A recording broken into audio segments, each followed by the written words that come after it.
I'm your host, Casey Johnson-Oxoy, and this is the Pleasurehood podcast, a podcast where we explore what it means to be a mother, a leader, and an all-around badass from a place of pleasure, empowerment, and turn-on. I am here to revolutionize how humans experience sex, pleasure, and motherhood by normalizing self-care, normalizing having desires, and normalizing mothers as sensual and sexual beings. Quick side note, you don't have to be a mother in order to listen to this podcast. Though I create my work with mothers in mind, this conversation is for everyone. I truly believe that pleasure is one of many paths of healing, and I'm here to highlight how to walk that path no matter who you are. It is my deepest desire that wherever you find yourself on this amazing journey we call life, you can experience your power, your turn on, and of course, orgasmic pleasure.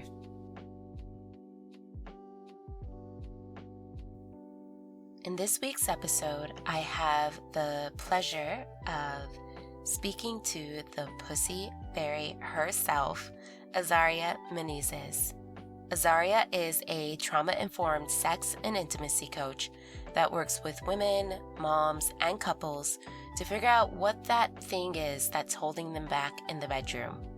She supports folks to find their way back to feeling turned on, ecstatic, and orgasmic in and out of the bedroom. Azaria supports her clients to reignite that spark back into their sexuality or relationships so that they have the capacity to fall more in love with themselves and or each other. She also hosts the podcast Getting Intimate, where she brings practical ways to invite more pleasure into your body, relationships, and sex life. Azaria and I have a fun, playful, sexy conversation where we explore themes like mom guilt, because it's real out here, navigating sex and sensuality in a relationship, creating non-negotiables when it comes to pleasure, taking time to explore all your identities that don't include being a mother or a partner, creating space for you to be your most free and sexual self as a mother, and so much more. We have so much fun, y'all. I hope you have just as much fun listening to this episode as we did creating it for you. As usual, take what resonates, leave the rest, sit back, relax, and enjoy the conversation.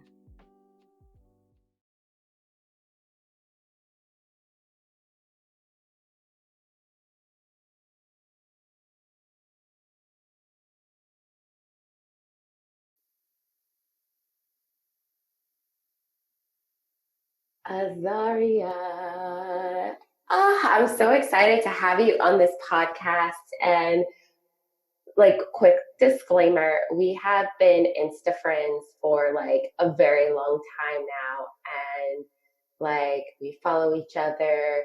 We send loving messages to one another, and we connect with one another on Instagram. But this is actually the first time we've ever internet met, which is insane to me. I'm so excited. It's the time has come and it's just so amazing. Oh my gosh. Yes. Welcome to the Pleasurehood podcast. And I'm super excited to have this conversation with you, particularly because you're a mother of two, and you are also intimacy, sexuality coach, and you work with women, and you work with moms and partners. And as I shared with you before, as we were keeking it up before we started recording, a big theme for me on the Pleasurehood podcast and my work as a whole is really going into the depths of reclaiming your body as a mother, reclaiming your sense of identity as a mother, really creating space for you to explore your sensuality and your sexuality because that shifts and changes once you give him birth. And so I'm so excited to just dive in deep with you. And I guess my first thing is I'd love to hear your story of like, you know, becoming a mother and your journey into like body, sensuality, and sexual reclamation. I love that. Yes. So many things and so many ideas around this. And I think that the journey in motherhood is something that it evolves and it changes and it flows. And I think the biggest lesson is to like really just come home to ourselves and also recognize like, okay, where do I have some resistance? Where am I noticing that shift in my body? How am I holding back? And it's almost like this deepening and this expanding of your own sexuality, which is so fascinating and so opposite of what society is telling us as mothers, right? It's like, okay, once you have kids, you're not sexy anymore. Or once you have kids, your sex life just kind of dries up slowly. Or once you have kids, you're just like a mom. Or even if you're an empowered mom, there's like a limit on what that looks like. So for me, it was like, I had my first baby at 19. And so I was very young and just coming into my like adulthood and what it means for me to be as a woman in this world. And I actually had no idea about the journey that this would take me on. And what happened to me was that I just threw myself into motherhood and the identities that I thought motherhood should be or should look like. And it took me a really, really long time to kind of find back to my own identity of that. So I think it was when my daughter went to daycare and then she left and it was just me at home. And I was like, wow, who am I? And then I just got super sad because it was almost like a part of my identity has now shifted and it's gone. And like, now what? Like, now who am I? I only know myself as mom. And it was really, really, really interesting to notice that, like, almost like that emptiness of my own identity. And it was really a huge catalyst for me to come back to my roots and remember, like, hey, what are the things that I like? What are the activities I like? Who do I want to be? What do I want to feel like in my body? Right. And it's that recognizing of like, wow, I've totally almost like neglected this person here and poured everything into motherhood and parenting. And I was burnt out. I was so burnt out. I was so tired. I was exhausted. I just felt like, oh my gosh. And then I had this phase where I was like, I am going to go do like I think it was like a yoga teacher training. And so I booked it for 2 months, even though it was like 1 month, but I just like, I felt like I needed to just break off and like re-figure out who I am. And it was in that moment where I realized if I would have just had that awareness and the knowledge, right, around like, hey, I can take time for me every day, then it wouldn't have been like this drastic, like crazy intense shift of like, okay, I am going to do my training for 2 months and I'm going to live it up in yoga teacher training and like, obviously the most subtle, but like, you know, fun ways ever. And then I came back and I was like, okay, that's enough free time. I love it. You went wild in yoga teacher training. I went wild. I was like the party yogi. So. And it's so interesting how, you know, the second time around for me is like when I had my second one 10 years later. Okay. Like I was like, okay, we're not having another child. Like this one's an experience. And like, it was a lot. So eventually when I had my sweet second one, it was so incredibly important for me to actually use that knowledge and experience to cultivate myself along with the journey of motherhood, and not see it as something that is like really separate, but seeing it as something that can be one. It's like a yes and, right? And just allowing myself to enjoy this journey of motherhood in my womanhood body, right? And it's so much nicer and so much easier this time around. But like, don't get me wrong, parenting as a whole is hard. Like, it's not all like dandelions and flowers over here, but I feel so much more fulfilled in my role as a mother and my role as a woman and my role as a wife. Like, oh, there's no pressure, and it just feels good to show up and all of those things. And like, knowing that I can have it all is so freaking empowering. Oh my gosh, there's so much goodness there. And I think the first thing that comes to mind is, the society's narrative of what motherhood is supposed to be and what it's supposed to look like.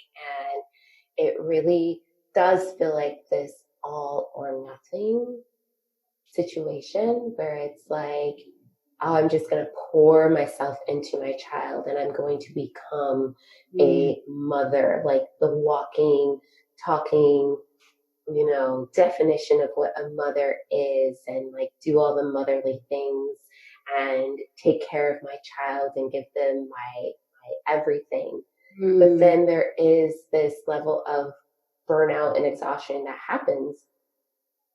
And I find with that, there is a window into resentment, and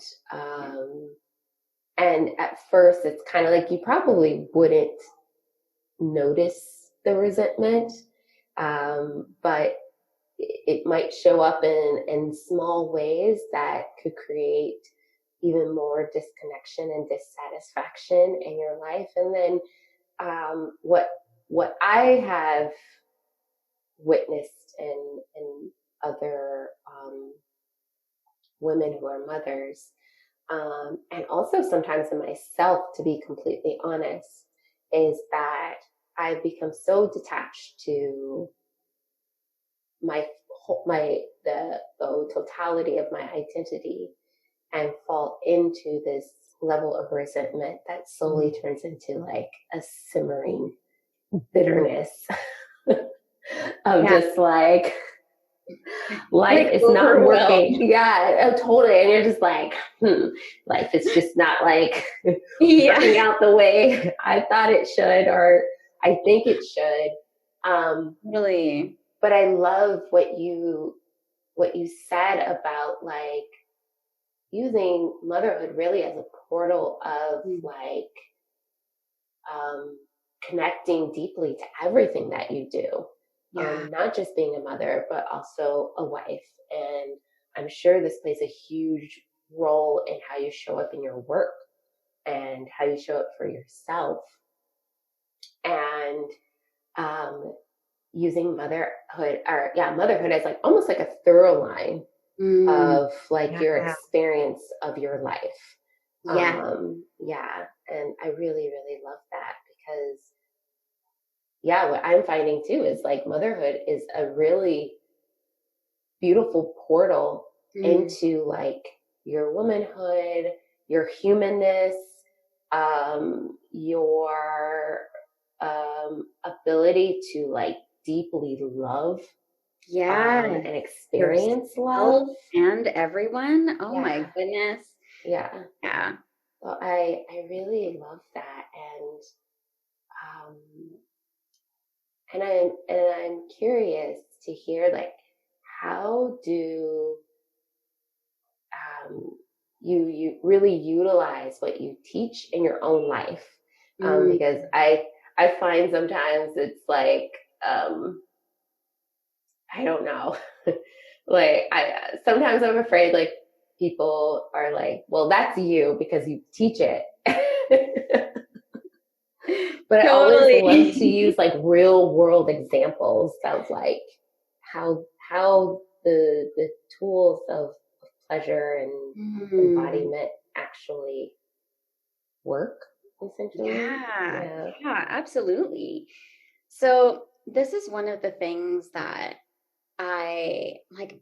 My favorite place to look at that example is in my relationship. I think like sometimes it can be so easy to like get really stuck in your identity as a mother and then like let that spill over into your relationship and kind of create a little bit of disconnection, because of course you have your babies and then there's like this beautiful invisible like umbilical cord, right? And it's beautiful how nature does this. I'm fascinated by it. It's like it really connects you with your baby, especially when they're small, and then the cord gets longer and longer and longer, right? And so it can be really easy to just like forget about your significant other, because like you're also forgetting about yourself, right? And so sometimes that remembrance of like, oh, okay, let's see how we can create a little bit more spaciousness in this umbilical cord and see what I need, right? And so little ways that I do this in my personal life is creating non-negotiables. So I love to have a set amount of time every single day. Like it's a non-negotiable. We're not negotiating it. I don't care if the house is on fire. I'm having my fucking bath. And so it's really just about like creating those times where you take time to connect with the things that either connect you to your womanhood, connect you to your desires, connect you to your like the things that turn you on, but not even like sexually, but about life, right? Like, ooh, what is it that really inspires me? Like maybe it's like reading a book or just doing something that maybe you used to do, but in like a micro way. Because when we have babies and children, the things shift. And I think a lot of the times what we do with this shifting is we just like abandon ship on everything that was, because it's different now and there's no space to figure out how to make it work. But I think the magic is in looking for little ways you can kind of adjust it and still make it work, because it is possible, right? And one of those examples that I love to use in terms of my relationship is sex. Like, sex is something that changes and shifts. Sometimes it can get more incredible. Sometimes things can just feel like kind of Sahara Desert vibes. But there is a way to work with what's happening. And so I'll share a little story of what we do. So our little one sleeps in our bed. And like, obviously, if we want to have sex, it's just going to make it so difficult and annoying. And so every time we would like have sex, we try to be quiet, but then she would literally wake up, like penetration, her eyes are open, she's up. I'm like, what? How does she know? We're being so quiet. What is happening here? So that was a really difficult thing to navigate, because then like I'm getting up, she's hungry, I have to breastfeed her. So like, obviously I'm not in the mood anymore. And then like my husband, he's like, okay, well, I guess I'll just go to bed. Like, what's happening here? And then that was the end of that. And we would just have like a series of interrupted sex moments. And I was like, no. We have to figure out a way to make this work, because like, I do not want this to be my reality. And I want to be with you. I want to feel you. And I want to enjoy our sexuality. And we have to figure out how to make this work. So what we did is every time she would wake up, I would just feed her, and then we'd have a little break. We'd have a snack break. I'd drink some water, and then we like get back into it again. And that would actually make our love making so much longer. And we would also have like space to figure out, how do I want to be touched today? How do I want to feel during our intimacy? What is it that I actually want? Like, do I maybe just want a juicy massage, or do I want to feel close to you? Do we want like different types of sex? And so it's been so incredible to actually shift how we have sex, because now I don't want to have sex anywhere else. Like, she's sleeping in her own bed now, but we still like take those breaks and like have more spaciousness within our sex life. So it just gets to be like an intimate exploration of how we want to create our evening, rather than like, this is our routine. I'll grab some lube. You put it on, then you do me, and then I do you. And then like, oh my gosh. Like we know our routines really well. And like, that's also fine. Cause like, if you have a goal and you kind of want to like really just get off and get excited about each other, we know what to do. But if there's like a connection and like intimacy that we want to build, this is like a whole new step up into our sex life that I probably wouldn't have discovered if I wasn't forced to switch things. And so it's such a gift and opportunity, as I said, to go deeper into your relationship, to go deeper into like, okay, there's these challenges here, but like, how do we open up and expand how we want to experience this and how we want to feel with each other and even in our own bodies? Oh, I love that.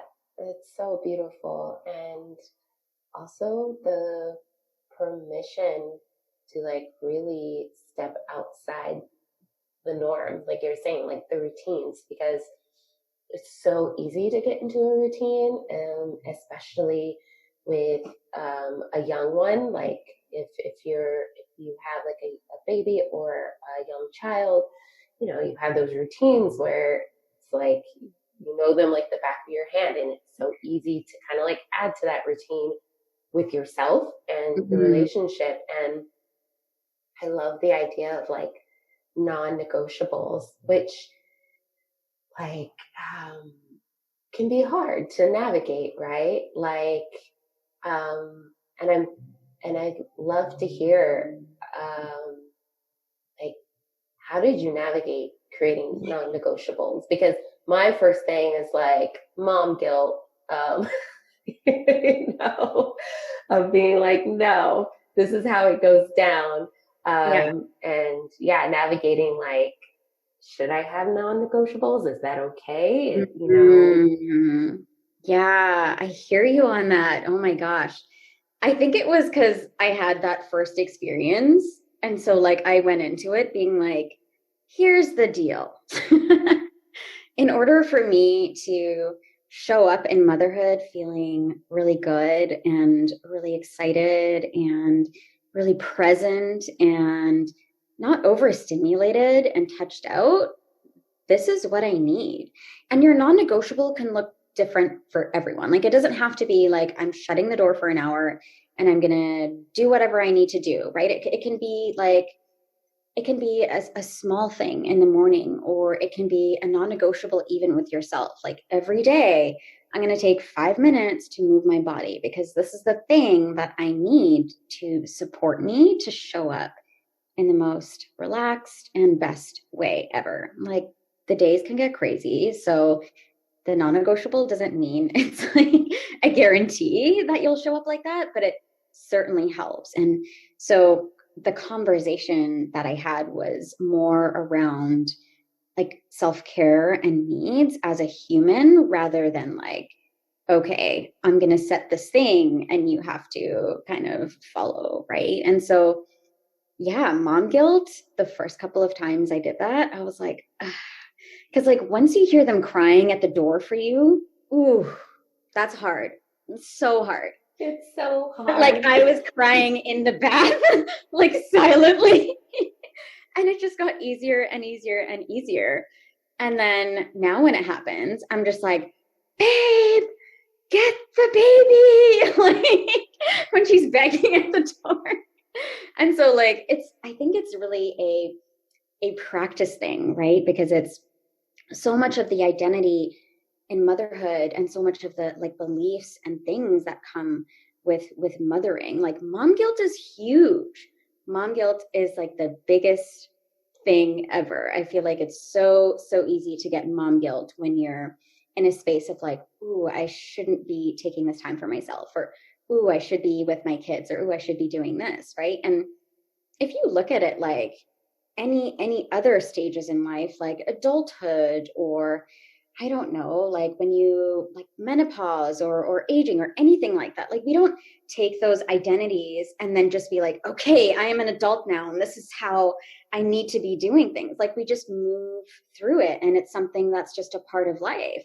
But with motherhood, it's like, I am a mother now, and like now I have to feel guilty about all these things. Now I have to have all these expectations, and now I take all of these things upon myself because I'm a mother, right? And it's interesting to notice like that this identity is something that we internalize so deeply for some of us, right?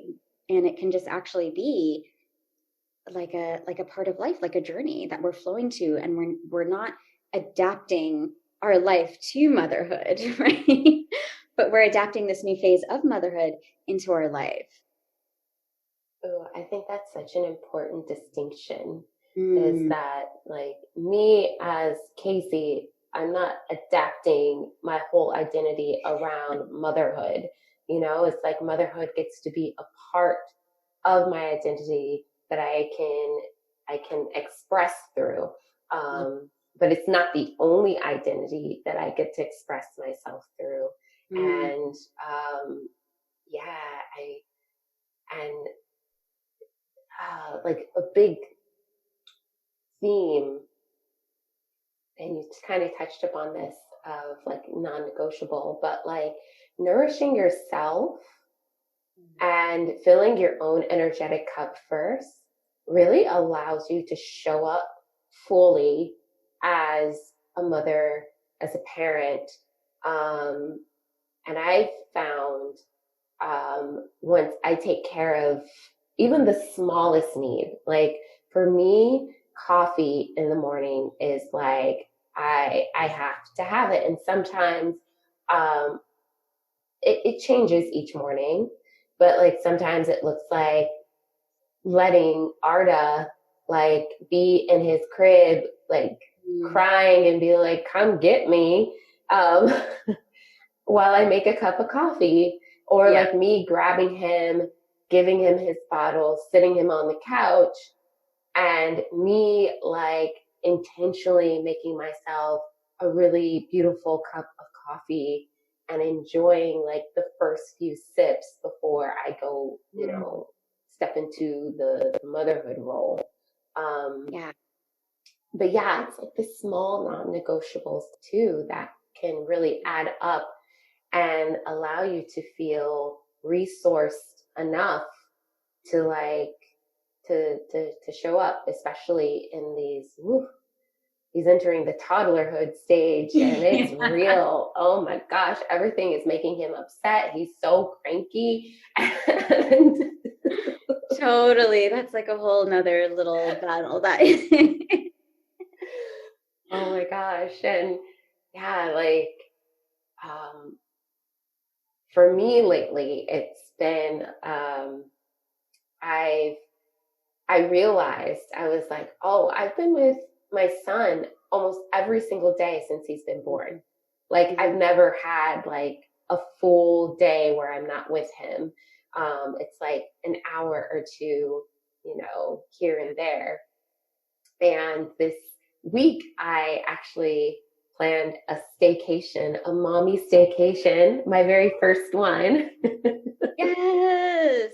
Oh, that's so exciting. I'm so excited. And the way that I've been navigating like mom guilt is like, I intentionally like chose a really beautiful hotel because I love beauty. And then I looked at the menu, and I've been thinking about like this restaurant I'm going to like all day. It's almost like foreplay, right? Yeah, absolutely it is. Oh my gosh. Yes. I'm like creating like this beautiful foreplay for my mommy staycation, and it really, really helps with like the any like feelings of guilt I might be experiencing of wanting to take this time for myself. Yeah, I love that. That's such beautiful like initiative, and just like saying yes to you and those desires. I think it's so beautiful to create those little opportunities, because it also lets us see like, oh, where am I experiencing that little piece of mom guilt, and like where am I overgiving, and when is a really good time to gauge, okay, here's my limit, and now I need to take some time to do the thing that I need to do. Because oftentimes we just like let it go on for so long. And then the kids are like, can I have some water? And then you're like, no. And then you're like, okay, wait, let's dial it back a little bit. Like, I'm actually overwhelmed. You're fine. Right. And so, that's so, so empowering and incredible to just create those opportunities for yourself and just take like a full on like Casey day.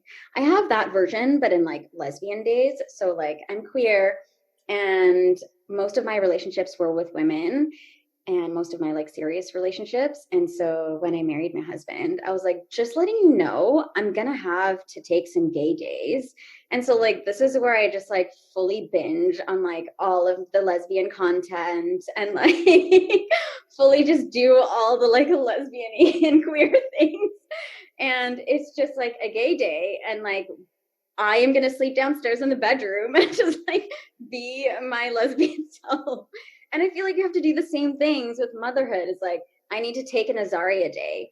And it's so much easier actually to like slightly detach from that mom guilt because you're like, oh, I'm Azaria. Like, what do I want to do? Like, do I want to go shopping? Do I want to go eat good food? Like, how do I want to treat Azaria? And so that's a really, really cool way of doing it. And I love how you just like created that moment for yourself and just like, okay, how many days are you going? Are you going for one night?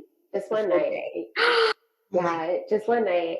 That's all you need. Yeah, that's all I need. I'm gonna leave Wednesday evening and like go check in and lounge around, and then I'm gonna have like this delicious dinner, and then like I plan on taking like some like lingerie and like I'm gonna do like a couple of like pleasure practices and I'm gonna dance and then Thursday morning I have like an Ayurvedic massage.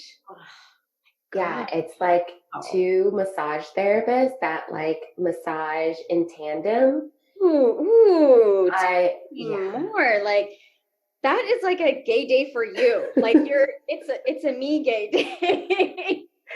Totally, completely. It is. I'm just like, because for me, indulging in sensuality is so important to filling my energetic cup. And for me, sensuality is really, truly indulging the senses. And like, I like to call it like hedonistic pleasure, which is like my favorite, like just, like the yummy, juicy, just like full body pleasure.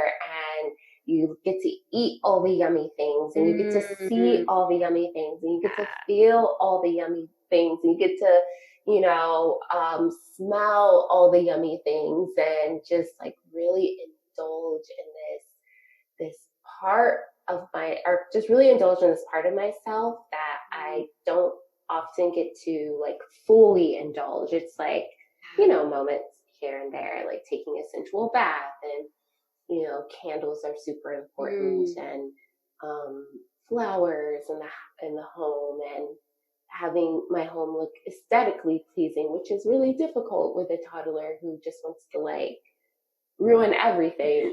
So, yeah, it's totally like my version of like a sensuous, like sexy, gay day. Like we are cut of the same cloth. I think we should do like a gay day together, but not like together as a gay day. So that oh my gosh, I love it. Oh, it sounds so incredible. Oh, and like as you were talking about how you're queer and being able to have your the sexual expression of like your queerness and indulging in your lesbianness. Like what comes up for me around that is like, how do you navigate like, your authentic sexual expression within not only motherhood, but also like a partnership with a man. Yeah. And like how that comes up in your relationship and how you can navigate that. Totally. That was a really big question for me at the beginning too. I was like, first of all, this is not what I imagined I would be married to. Like, first of all, that's weird. And second of all, it was interesting for my daughter because her whole life she'd only seen me be in relationships with women. And so it was like, whoa, like this is very interesting. And so it was kind of a curiosity for me. It's like, how can I maintain this really important part of my life in my relationship and continue to like cultivate that excitement? And I wanted to kind of work it around my monogamous relationship. So we're both like choosing to be monogamous in the relationship. It's what feels good for us and exciting. And so I was like, okay, and like on the inside, I'm still a lesbian. So like, how do we navigate this?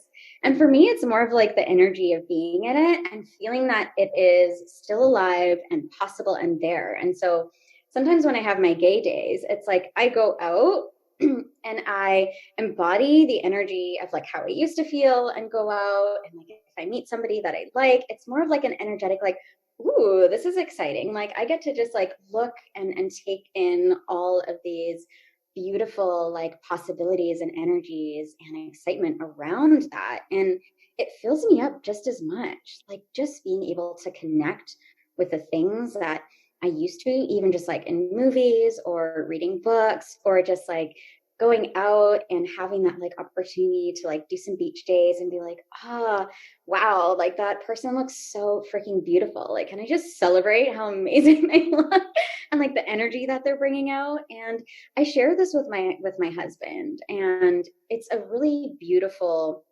thing to be able to do is like, oh my gosh, I met this person and they're so inspiring. And it was just really nice to be in their energy. And I get to have like little crushes and things like that. Just, it feels so good to give that space in my relationship, knowing like the agreements and knowing the intentions that we do set, but just like creating a little bit of space for my gay days, because really like they don't come up that often. But it's like sometimes I get in this thing where I'm like, I wish I was a lesbian again.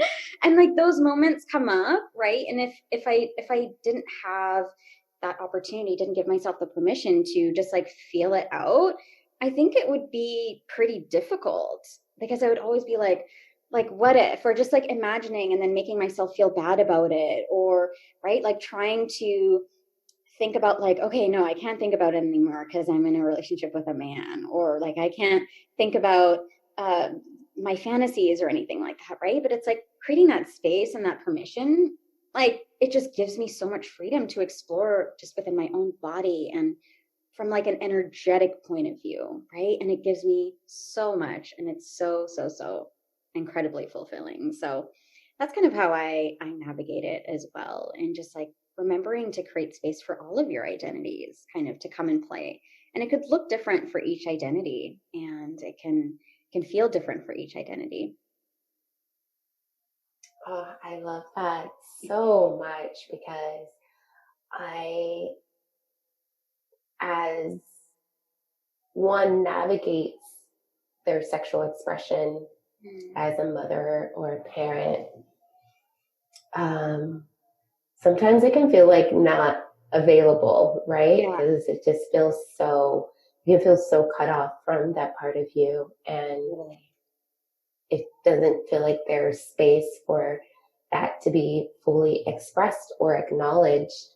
And one thing that I've found is that my sexual expression like changes constantly, and I think that's another thing, which is like a whole other conversation.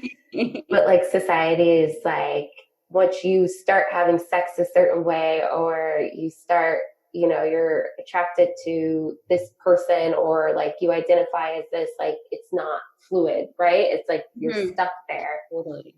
But what I find beautiful in just creating like the energetic opportunity to like flirt, to explore different sexual expressions of you, and create space for that, and communication with your partner. I think that's so important, and it's a beautiful, I don't know, I feel like it's when I see or have conversations about like this, it's like permission and a reminder, like, oh, I get to do the same, and I get to really have a moment with myself where it's like, what is most alive for me in my sexuality and my sexual expression, and what do I need in order to feel fully seen and expressed in that expression, which I feel like no one really, I mean, yes, we talk about it, but it's not something that's fully accepted in society, and especially if you are a mother, because it's kind of like either you're a mother and you're not sexual and you're just completely disconnected from that part of yourself, or if you are, then like you're like a whore. And you're one or the other. You're one or the other. There's no in between. Though I've made it my mission to be a MILF, like I really have. Yes. Exactly. That's goals right there.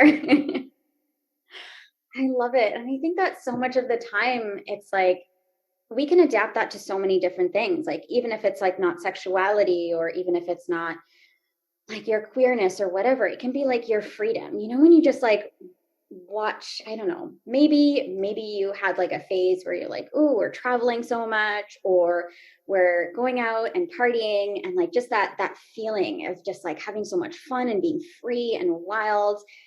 And it feels like sometimes you can't really adapt that into motherhood, and just finding different ways of doing it in a way that fits your life and how you want to feel is so fun. Like I sometimes have those times where I'm like, oh, I really miss like having amazing beach parties in Thailand. And then I'm like, okay, everyone tonight, we're going to have like a tropical, like deep house party. And I just like pump the tunes and like bring the lights, and like we're going to the store and we're buying coconuts. And like, this is the opportunity to do it. And it's literally just as fun, because like nobody has time for hangovers, and like nobody has time to actually like, you know, like we're leaving away the parts that we don't want and adapting the parts that we do want into our life. And you can have so much fun with it. Like you can just really get creative with all of those different parts of yourselves and identities, and just like create something even more amazing.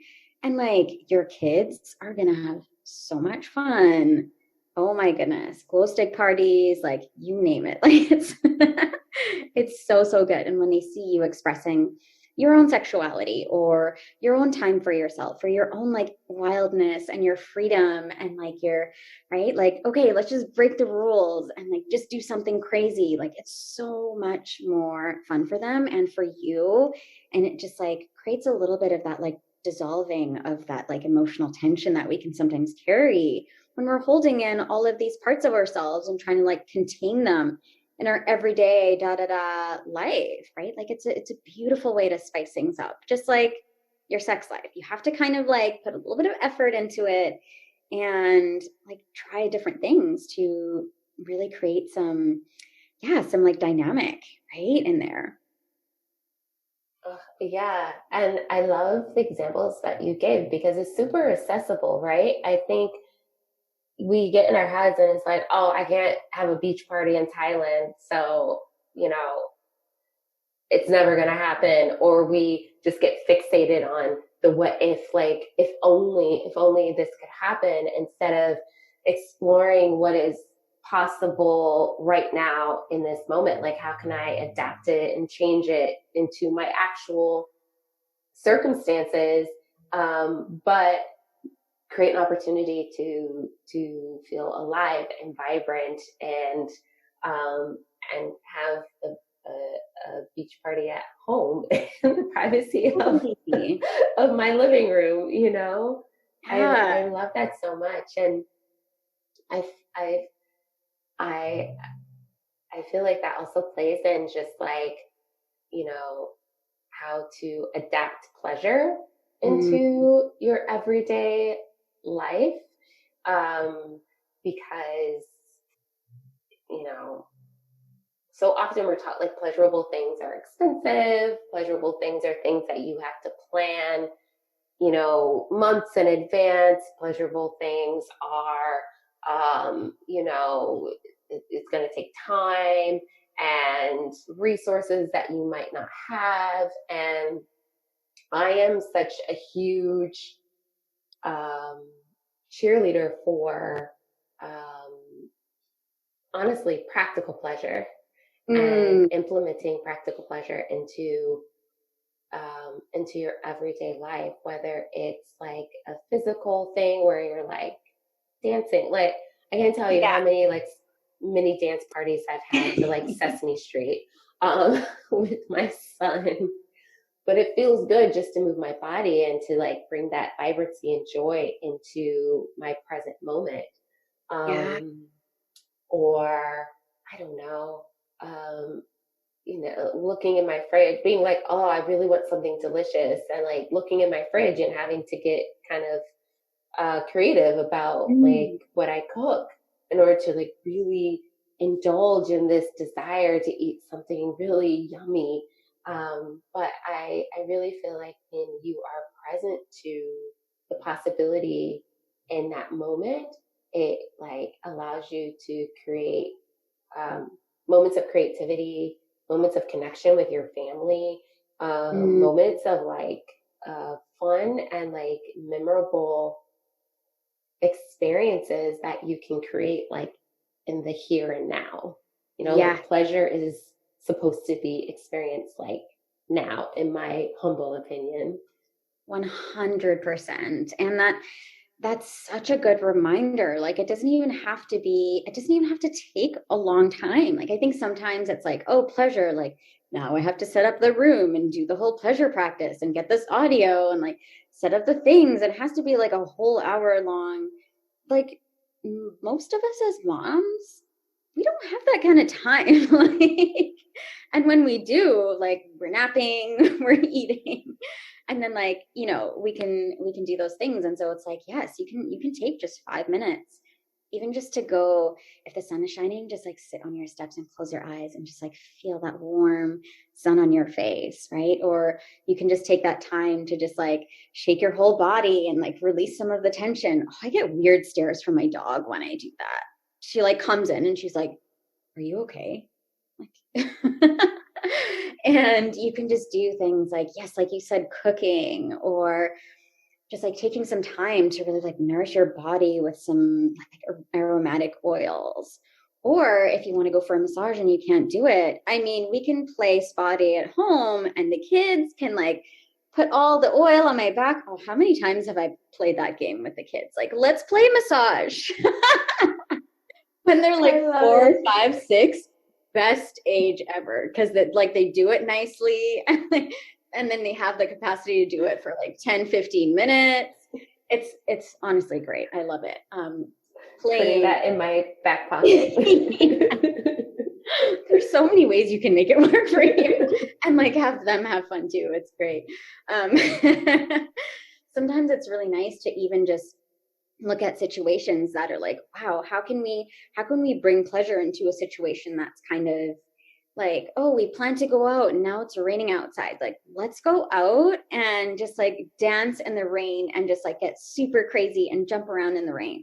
I've done that. And like the number of times my daughter brings up that memory, it's just like, wow, like I just thought, okay, we can't go outside. Let's just do something crazy. And like for her, it was such a huge moment and like such a precious memory. And it's like the things of pleasure, you can do them alone, and you can also invite your family into pleasure as well. Like the pleasure can be expanded, and it doesn't even have to be anything crazy. Like you said, it doesn't have to be expensive. It doesn't have to be like luxurious, even though like, yes, we love those things and like, we're not going to say no to that. But on a regular day, pleasure can be so simple. Getting flowers and putting them on your bedside table. And as soon as you open your eyes, that's the first thing you say. See, oh, that just like starts my day off great.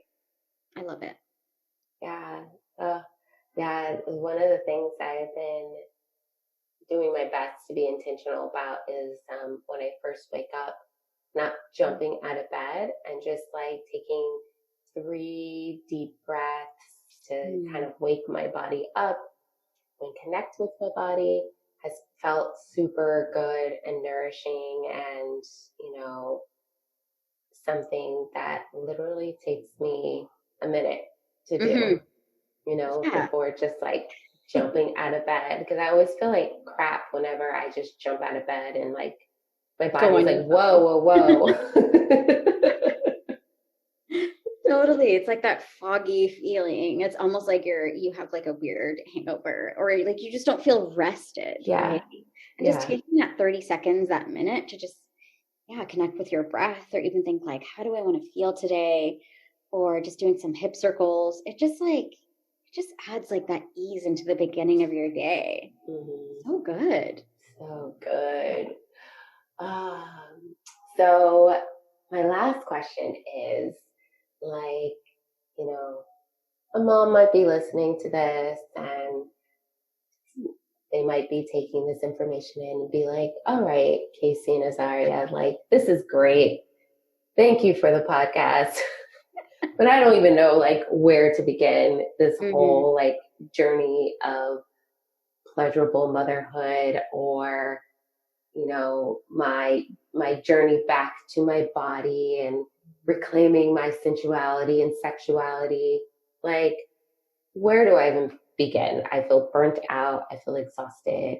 It just doesn't feel like a reality to me. Mm-hmm. What would your invitation be to this individual? Yeah, something super easy and simple, and a great place to start is like, think about your 5 senses. And then every day you pick one thing. So, okay, today I'm going to activate my sense of smell.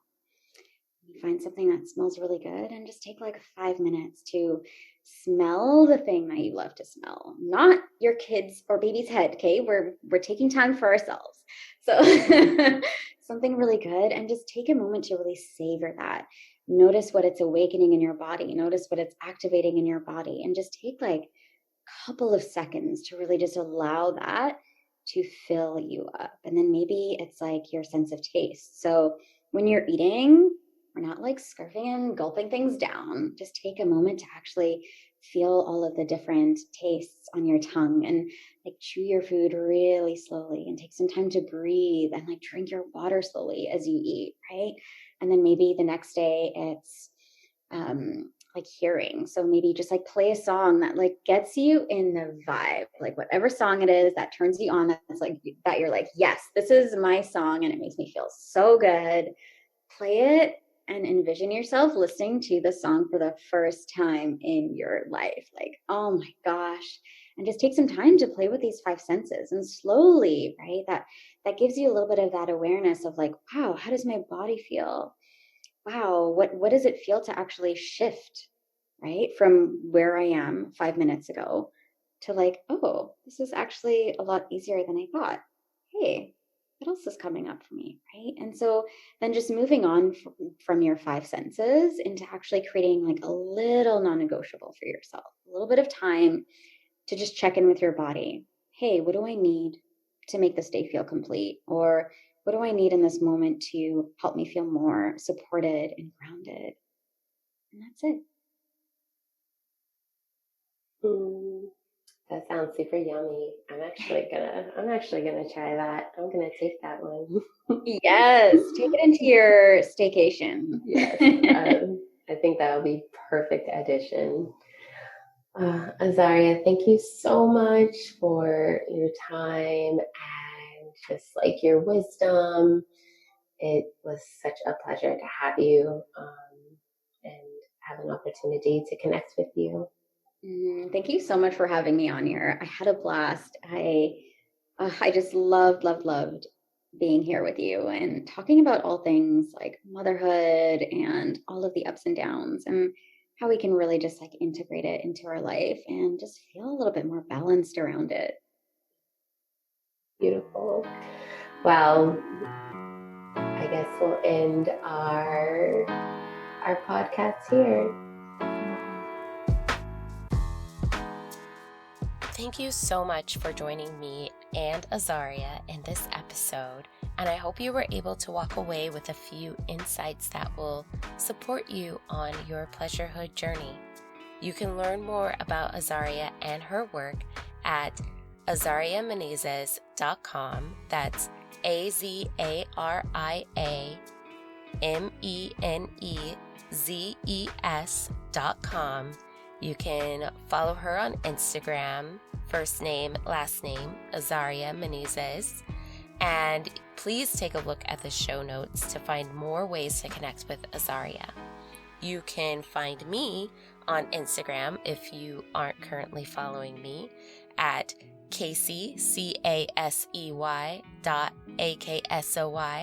And if you're interested in reading more of my musings and just hearing more of me outside of this podcast, you can find me at Medium under Casey Oxoy. And also, I just launched my first self-study course, From Burnout to Radiant, A Busy Mom's Guide to Sex, Pleasure, and Desire. And if you're ready to explore motherhood from a place of vibrancy, energy, and deep connection to your mind, body, and soul, you can actually join the self-study course From Burnout to Radiant today.